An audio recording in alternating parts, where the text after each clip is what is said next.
City মল, সেখানে এই যে তীব্র ঝোড়ো হাওয়া তার দাপটে কাঁচ ভেঙে পড়েছে। একেবারে সেই ছবি দেখতে পাচ্ছেন, যদিও সুরক্ষার এই মুহূর্তে ব্যবস্থা করা হয়েছে।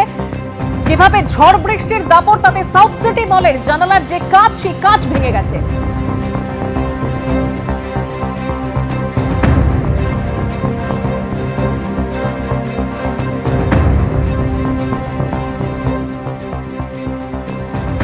ময়দানের ছবি দেখতে পাচ্ছেন, সেখানেও গাছ ভেঙে বিপত্তি। যেভাবে গাড়ি চলাচল একটু ধীর গতিতে চলছে। রফি আহমেদ কিদওয়াই রোডের ছবিও রাখবো, কারণ যেভাবে বিভিন্ন জায়গায় গাছ ভেঙে পড়েছে, যদিও এই মুহূর্তে গাছ সরানোর কাজ চলছে বিভিন্ন জায়গায়।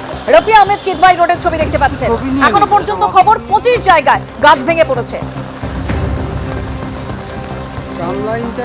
এরই পাশাপাশি ট্রেন চলাচলেও প্রভাব পড়েছে, কারণ মধ্যমগ্রাম স্টেশনে গাছ পড়ে বিপত্তি, ব্যাহত হয়েছে ট্রেন চলাচল। ডাউন লাইনে ওভারের তারে গাছ পড়ে বিপত্তির সৃষ্টি হয়েছে। আমি একবার আপডেটটা জানবো আমাদের প্রতিনিধি সমীরণ পালের কাছ থেকে। সমীরণ, দেখো, বৃষ্টি হয় উত্তেজনা বিভিন্ন জায়গায় এবং কয়েক মিনিটের ঝড় বৃষ্টিতে রীতিমতো লন্ডভন্ড পরিস্থিতি।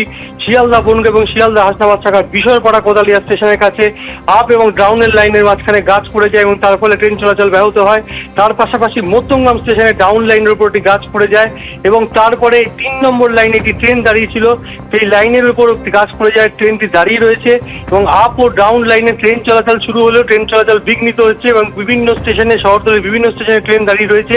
এই গাছ পড়ে যাওয়ার জন্য প্রায় আধ ঘন্টা দুটি স্টেশনে ট্রেন চলাচল বন্ধ হয়ে যায়। তাহলে আপ এবং ডাউন ট্রেন চলাচল পুরোপুরি বন্ধ হয়ে যায়। এই মুহূর্তে ট্রেন চলাচল শুরু হলেও ট্রেন দেরিতে চলছে বলে আমরা রেল পুলিশ সূত্রে জানতে পারছি। এবং যে ঝড় বৃষ্টি হয়েছে তাতে বিশরপাড়া কোদালিয়া স্টেশনে আপ ডাউন লাইনের মাঝখানে ট্রেন ওভারহেডের তারের উপর গাছ পড়ে যায়, সেই গাছ সরিয়ে দেওয়া হয়েছে।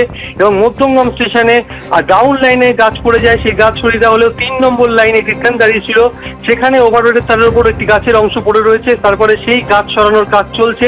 3 নম্বর লাইনে এখনো পর্যন্ত ট্রেনটি দাঁড়িয়ে রয়েছে।